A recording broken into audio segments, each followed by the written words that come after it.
আচ্ছা, আমরা হচ্ছে পঞ্চম অধ্যায়ের হচ্ছে আমরা একটা ম্যাথ করছিলাম গত ক্লাসে, তাই না?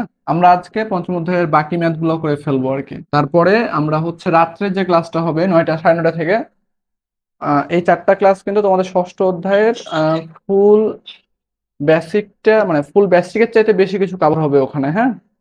তো মূলত এই জন্য এখন ক্লাসটা নিচ্ছি যে পঞ্চম অধ্যায়টা পুরোপুরি শেষ করে আমরা ওই ক্লাসগুলো হচ্ছে তোমরা করবা 4 দিন, তাহলে হচ্ছে তোমাদের ষষ্ঠ অধ্যায় হচ্ছে যে ম্যাথ গুলো যখন করাবো তখন অনেক বেশি ইজি হবে, তাহলে আমার ষষ্ঠ অধ্যায়ের বেসিক দেওয়া লাগবে না তোমাদের। ওইটাই হচ্ছে নোট করে রাখবা, এবং ওইটা তোমার অ্যাডমিশনের সময় ওই জিনিসটাই লাগবে, বোঝা গেছে? তো আপনার সাজেশন বইয়ের হচ্ছে এক্সাম্পল 2 নাম্বারটা একটু দেখবো। সাজেশন বইয়ের এক্সাম্পল 2 নাম্বার বলতেছে, দেখো যে 0.5 কেজি বায়ু, আমরা পিডিএফ তো দিয়ে দিচ্ছি, তাই না? তো আমি এই জন্য কোশ্চিন উঠাচ্ছি না। এখন দেখো বলছে 0.5 কেজি বায়ু, তা বায়ু মানে কি বাতাস, কতটুকু আছে 0.5 কেজি। তাহলে আমি ডাটাগুলো একটু লিখি এখানে। m = 0.5 KG. তো 0.5 কেজি বাতাস 21 সেন্টিগ্রেড তাপমাত্রা হতে 93 সেন্টিগ্রেড তাপমাত্রায় উত্তপ্ত করা হইলো। তার মানে প্রথমে তাপমাত্রা কত ছিল? 21 সেন্টিগ্রেড। তাহলে আমরা বলতে পারি, দেখো যে T1 = 21 সেন্টিগ্রেড। তাহলে এটাকে আমি যদি কেলভিনে কনভার্ট করি, তাহলে আমার আসে কত? 73, 93, 94, এরকম আসে না? 294। এবং এই 21 সেন্টিগ্রেডকে কোথায় নিয়ে গেছি আমি? নিয়ে গেছি হচ্ছে তোমার 21 সেন্টিগ্রেড থেকে আমি নিয়ে গেছি 93 সেন্টিগ্রেড তাপমাত্রায়। তার মানে এটা ছিল আমার ইনার্শিয়া টেম্পারেচার, এটা হচ্ছে ফাইনাল টেম্পারেচার। তাহলে ফাইনাল টেম্পারেচার T2 = হচ্ছে 93 সেন্টিগ্রেড। তাহলে আমরা এটাকে বলতেছি 273, 76, 266, 366 কেলভিন বেবি, দেখো তো একটু। হুম, এত কেলভিনে নিয়ে গেছে। তারপরে বলছে দেখো আর এর মান দিছে, দিছে 287 joule per kg kelvin, joule per kg kelvin. এবং গামার মান দিছে 1.4, 1.4। এখন বলতেছে এত হলে অন্তর্নিহিত শক্তির পরিবর্তন নির্ণয় করো। অন্তর্নিহিত শক্তি কি বলছিলাম আমরা? ডেল ই বলছিলাম, অথবা ই বলছিলাম। মানে ডেল ই বলতে পারো তুমি, ই বলতে পারো, ডি ইউ বলতে পারো, তোমাদের বইয়ে যেটা দেওয়া থাকবে কোনো সমস্যা নেই। তাহলে আমার কাছে এই মানটা চাইছে। দেখো আমরা জানি এরকম, del E equal to M CV del T. তো ডেল টি বলতে আমরা বলছিলাম যে বড় মাইনাস ছোট, তাহলে বড় কে আমাদের T2 - T1। এখন দেখো এম জানি, T2 জানি, T1 জানি, আমার লাগবে কি? সিভি লাগবে। তো এইখানে আমার কোথাও সিভি দেওয়া নাই, তাহলে আমাকে সিভি বের করে নিয়ে আসতে হবে। তাহলে দেখো আমরা দুইটা ইকুয়েশন জানি, সেটা হচ্ছে gamma equal to CP by CV, এই একটা জানি। তো এখন দেখো যে আমাদের গামার মান দেওয়া হচ্ছে 1.4 সিপি বাই সিভি। তাহলে সিপি সমান কি লিখতে পারি আমরা? 1.4 সিভি, এইটা লিখতে পারি। এতটুকু তো বুঝছো, তাই না? তারপরে দেখো যে আমরা যে আরেকটা সমীকরণ জানি, এটা হচ্ছে R equal to CP minus CV. R এর মান দেওয়া আছে কত আমার? 287 ইকুয়াল টু সিপি। এই সিপি সমান আমরা কি লিখতে পারি? দেখো সিপি সমান আমরা এইটা লিখতে পারি। তাহলে 1.4 সিভি মাইনাস সিভি। তাহলে এখান থেকে দেখো লিখতে পারি আমরা, যদি সিভি কমন নিই তাহলে আমাদের আসে এরকম 1.4 - 1। ঠিক আছে? তাহলে এখান থেকে আমি সিভি সমান লিখতে পারি, দেখো 287 ডিভাইডেড বাই 1.4 - 1। তাহলে এইখান থেকে আমাদের একটা মান আসে। তো সেই মানটা আমরা কত আসে? 717.5। এটা কোন এককে আসে? দেখো আমরা এই যে নিচে যে মানটা বসে সেটার কোনো একক নাই। আমার এইটা কার একক ছিল? আর এর একক। আর এর একক কি পাইছি? দেখো এটা আর এর মান, তাহলে আর এর একক কি ছিল আমাদের? Joule per kg kelvin. ঠিক আছে, তুমি এটা রাখতে পারো তোমার সাজেশন বইয়ের সাথে। লাস্ট যে অ্যান্সার ডেল ই বের করবা এটা মিলবে, বাট এটা মিলবে না, হ্যাঁ। তো তোমাদের সাজেশন বই দেখো দেওয়া আছে 0.7175 দেওয়া আছে, কারণ এককটা ছিল কিলো জুলে, ওখানে দেওয়া আছে। তাহলে আমরা জুল থেকে যদি কিলো জুলে যাই তাহলে আমরা 1000 দ্বারা ভাগ করতে পারবো, পারবো না? তো এই মানটাকে তুমি 1000 দ্বারা যদি ভাগ করে দাও তাহলে কিলো জুলে চলে যাবে, তখন বইয়ের সাথে অ্যান্সার মিলবে, কোনো সমস্যা নাই এই মানটা, হ্যাঁ। তো আমরা সিভি পেয়ে গেছি। সিভি পেয়ে গেলে আমরা 1 নম্বর সমীকরণে মান বসাই দিই। 1 নম্বর, তাহলে আমার ডেইলি সমান, দেখো এম এর মান কত পাইছি আমরা? এম এর মান হচ্ছে 0.5, ইন্টু সিভি পাইছি কত 717.5, ডেলটি কত পাইছি আমরা 366 মাইনাস 294। তাহলে এইখান থেকে যদি ক্যালকুলেশন করি তাহলে আমাদের মানটা আসে 0.5, তাহলে আসে 2583, 25830 এত আসে। এখন এটা কোন এককে আসছে আমরা দেখি নাই, জাস্ট আমরা একটু এককটা ক্যালকুলেশন করি। হ্যাঁ, আমি ডাটাগুলো মিশাই ফেললাম, কোনো সমস্যা আছে? আমি তোমাদেরকে প্রত্যেকটা অঙ্কের হচ্ছে একক আমি কিন্তু চাইলে বলে দিতে পারি যে এটার একক হচ্ছে এইটা আসছে, বাট আমি বলতেছি না, কারণ আমরা এখন যদি এককগুলো একটু প্র্যাকটিস করি তাহলে তোমাদের সামনে অনেক ভালো হবে। দেখো এম এর মানটা আমরা বসেছিলাম কেজিতে, কেজি ইন্টু এই যে আমাদের হচ্ছে সিপির মানটা পাইছিলাম আমরা joule per kg kelvin into এই যে ডেলটি, এটা হচ্ছে পাইছি আমরা কেলভিন। তাহলে এই যে কেলভিন কেলভিন আর কেজি কেজি ক্যান্সেল হয়ে গেলে আমাদের মানটা কিছু আছে জুলে আসে, এত জুল। সো তুমি এটা অ্যান্সার লিখতে পারো, অ্যান্সার শেষ আমাদের। হ্যাঁ, এখন তুমি এটা একটু কনভার্ট করো, ধরো আমি জুলে রাখবো না, আমি কিলো জুলে রাখবো। তাহলে কিলো জুলে রাখলে কি হবে, আমাদের 1000 দ্বারা ভাগ দেবো আমরা, 25830 ডিভাইড বাই 1000। তাহলে এখান থেকে আছে 1 2 3, 25830 কিলো জুল। তুমি এখানে অ্যান্সার রাখতে পারো। তুমি এখন এটাতে রাখবা না, তুমি কিলো ক্যালোরিতে রাখবা, কিলো ক্যালোরিতে। তাহলে দেখো আমরা জানি যে তাহলে আমি এই মানটাকে যদি আমি 4.2 দ্বারা ভাগ করে দিই তাহলে আমার কিলো ক্যালোরিতে চলে আসবে না? তাহলে দেখো ডেল ই ইকুয়াল টু আমরা লিখতে পারি 25830 ডিভাইড বাই 4.2। তাহলে এই মানটা আসে আমাদের 6.15 কিলো ক্যালোরি। ঠিক আছে, এটা তোমার অ্যান্সার, এটা অ্যান্সার। ওকে, সো এখন তোমাদের কাছে মনে হইতে পারে যে ভাইয়া আপনি যে করাইছেন এই অঙ্ক তো মেলে নাই, অ্যান্সার মেলে নাই সাজেশন বই, তাই না?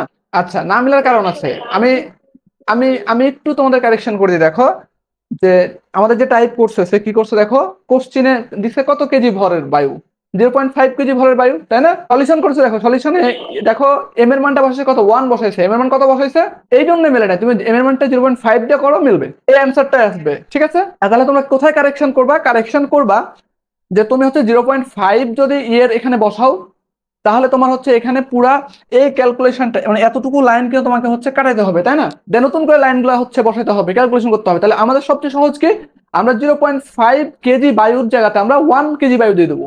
ঠিক আছে, তাহলে আমাদের পুরো ক্যালকুলেশনটা আমাদের আর কোনো ইয়া করতে হবে না। আচ্ছা, এতটুকু সবাই বুঝছো? মানে কারো কোনো কোশ্চিন আছে? ওকে, তাহলে আমি মিশাই ফেললাম। হ্যাঁ, তারপরে দেখো আমরা 3 নাম্বার যদি হচ্ছে দেখি, তাহলে এক্সাম্পল দেখো বলছে 3 নাম্বার যে 1 কেজি আদর্শ গ্যাসকে, তাহলে কত কেজি গ্যাস বলছে, তাহলে এম এর মানটা কত আমাদের 1 কেজি। হ্যাঁ, গ্যাসকে তাপ প্রয়োগ করে, তাহলে আমি গ্যাসে তাপ দিচ্ছি, তাপ প্রয়োগ করে বলতেছে দেখো 35 সেন্টিগ্রেড তাপমাত্রা হতে 100 সেন্টিগ্রেড তাপমাত্রায় নিয়ে গেছে। তাহলে আদি তাপমাত্রা ছিল আমাদের 35, T1 ছিল 35 ডিগ্রি। তাহলে এইটা হচ্ছে আমরা যদি কেলভিনে নিয়ে যাই, আর 2 নম্বরটা গেছে 100 কেলভিন, 100 ডিগ্রি। তাহলে আমাদের যদি আমি যাই তাহলে এটা হচ্ছে 373 কেলভিন হবে, তোর কেলভিন। আর এটা হচ্ছে তোমার 273, 78, 3 5 8 এতটুকু হচ্ছে গেছে। এবং ওই গ্যাসের আর এর মান দেওয়া আছে, দেখো আর এর মান দেওয়া আছে 26.9 kg metre per kg kelvin. হ্যাঁ, এটা হচ্ছে আর এর মান দেওয়া আছে। যদি এই মানটা, আচ্ছা কেজি মিটার সমান আমাদের এটা অভিকর্ষ এককে দেওয়া আছে এবং গামার মান দেওয়া আছে 1.4। হ্যাঁ, তবে অন্তর্নিহিত শক্তির পরিবর্তন, তাহলে আবার ডেলির মান চাইছে আমার কাছে, ডেলি। তাহলে দেখো আমরা জানি কি ডেলি সমান, কেউ সূত্রটা বলতে পারবা? এখন দেখ এই সূত্রটা আমরা একটু আগে পড়ে আসছি।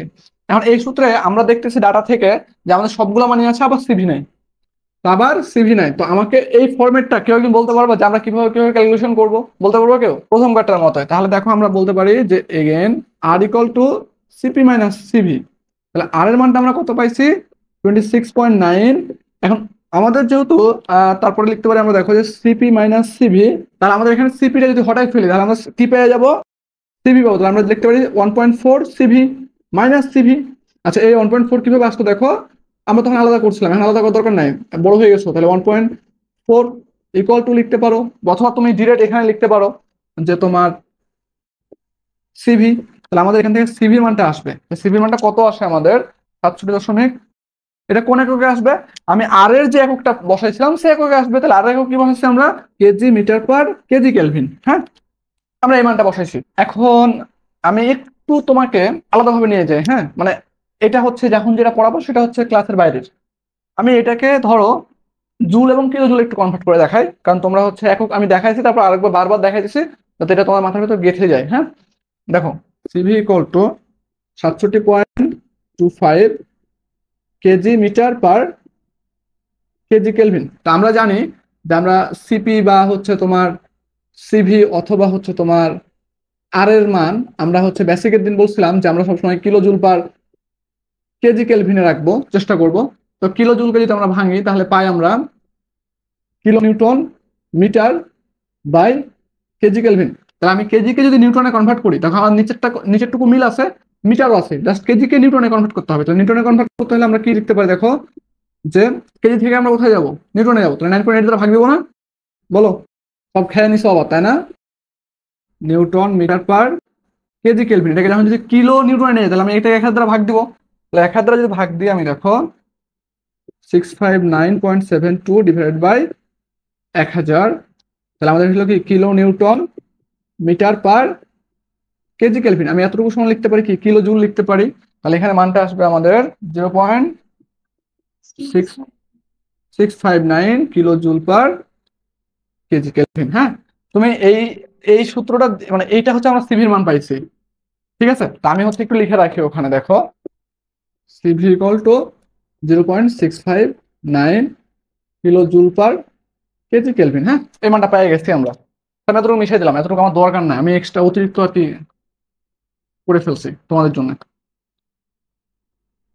তো আমাদের আমরা সিভির মান পেয়ে গেছি, জাস্ট এখন 1 নম্বরে বসালে আমাদের অ্যান্সার শেষ। তাহলে আমরা লিখতে পারি, দেখো 1 নম্বরে মান বসিয়ে তাহলে আমরা লিখতে পারি, দেখো del E equal to 1 into, আচ্ছা 1 কেজি, হ্যাঁ, সিভির মান পাইছি কত 67.25 ইন্টু টি হচ্ছে 373 মাইনাস 308। তাহলে এখান থেকে আমাদের একটা মান আসবে 43 41 এত। এখন এটা কোন এককে আসবে আমি তো জানতেছি না, তাহলে আমরা একটা এককটা বের করে আসি। দেখো এমটা এই যে কিসে বসেছি, কেজিতে বসেছি, এই যে সিপির মানটা বসেছি কিসে, kg metre per kg kelvin, into এটা বসেছি কিসে, কেলভিনে। তাহলে এইটা ক্যান্সেল হয়, এইটা ক্যান্সেল হয়, তাহলে আমাদের থাকে কে কেজি মিটার, কেজি মিটার। ওকে, এইখানে আমাদের থাকে। তো এখন তুমি কেজি মিটারে যে এককটা রাখবা, কিসে কেজি মিটার এককটা রাখবা, তো কেজি মিটারে তো আমরা রাখতে পারবো না, আমাদেরকে কোথায় নিয়ে যেতে হবে, কিলো জুলে অথবা কিলো ক্যালোরিতে নিয়ে যেতে হবে, ঠিক আছে? সো তাহলে তোমরা এখান থেকে আস্তে আস্তে কনভার্ট করবা। তো আমি এখান থেকে কিলো জুলে কিভাবে যাব সেটা একটু দেখি। সেম ফরম্যাট, সেটা হচ্ছে যে এইটা আছে কিসে কেজি, তাহলে কেজি থেকে আমি নিউটনে যাবো প্রথমে। তা নিউটনে গেলে আমাদের কি করতে হবে, দেখো নিউটনে গেলে কি করবো, 9.8 দ্বারা ভাগ দিবা না? আমি কেজি থেকে নিউটনে যাব, তো কেজি থেকে নিউটনে গেলে কি করতে হবে আমাদের 9, আচ্ছা জি, তার মানে 9.8 দ্বারা গুণ, তাহলে আমাদের হলো কি নিউটন মিটার পার, আচ্ছা নিউটন মিটার হয়েছে আমাদের।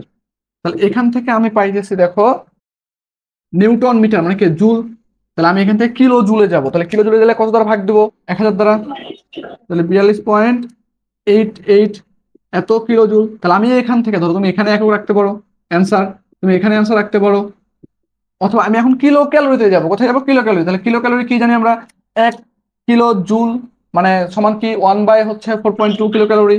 তাহলে লিখতে পারি আমরা 42.88 ডিভাইডেড বাই 4.2 এত কিলো ক্যালোরি। তাহলে এখান থেকে মান আসবে কত আমাদের 20 কিলো ক্যালোরি।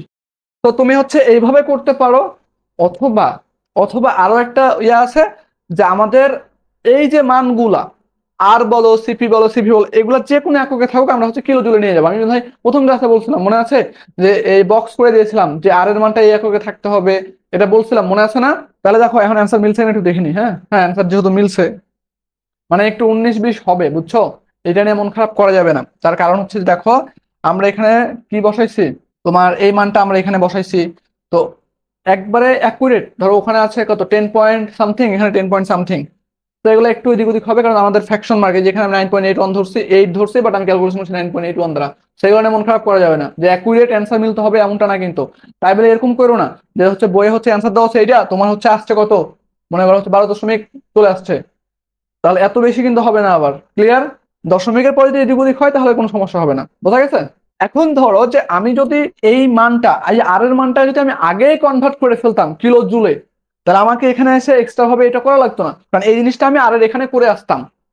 ঠিক আছে না? হ্যাঁ বল।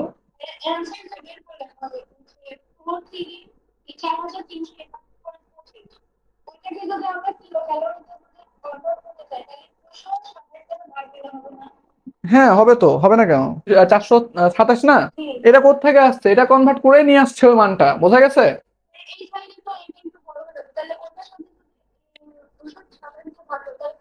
তুই এখান থেকে 227 দ্বারা ভাগ করে দিলি, ঠিক আছে? তোর তার এই লাইন থেকে 227 দ্বারা ভাগ করলে এই লাইন সরাসরি চলে আসতেছে, তাই না? কিন্তু এখন বিষয় হচ্ছে যে ওই যে 227, এটা আমি ভাগ করতেছি বা গুণ করতেছি যাই করতেছি না কেন, ওইটা যদি আমি ধর মাথা থেকে হারাই গেছে আমার পরীক্ষার হলে, আমি ভুলে গেছি, তখন কি করবি? তখন তখন কি করবি সেটা বল। তখন এভাবে ভেঙে নিতে পারবো না আমরা, তো এই জন্য এটা দেখাইতেছি। কারণ আমরা হচ্ছে যত কম মুখস্থ মানে কম মুখস্থ রাখবো, তত আমাদের জন্য সুবিধা। আমরা ওগুলো মানে আমি তো জানি যে ওগুলো মুখস্থ করে ফেলছিস, একবারে বুঝে খাইছো, সেটা আমি জানি। বাট ওইটা আমি পড়াবো না, আমি একবারে দরকার 2 লাইন বেশি করাবো, বাট আস্তে আস্তে করাবো। ঠিক আছে? আচ্ছা, 4 নাম্বার যে অঙ্কটা আছে সেটা আমরা করব না এখন, আমরা ষষ্ঠ অধ্যায় যখন পড়বো তখন করবো। এটা খুব ইজি একটা জিনিস আর কি, কারণ এই যে পাওয়ার টাওয়ার যেগুলো আছে সেগুলো আমরা ষষ্ঠ অধ্যায় একবারে ইন ডিটেলস দেখবো আমরা। ঠিক আছে? এখন 3টা হচ্ছে নিজে করো আছে, এই 3টা নিজে করো হচ্ছে তোরা চেষ্টা করবি না আমি করে দেবো বল? তো তোমরা হচ্ছে তাহলে বাকি যে ম্যাথ গুলো আছে নিজে করো, সেগুলা করবা।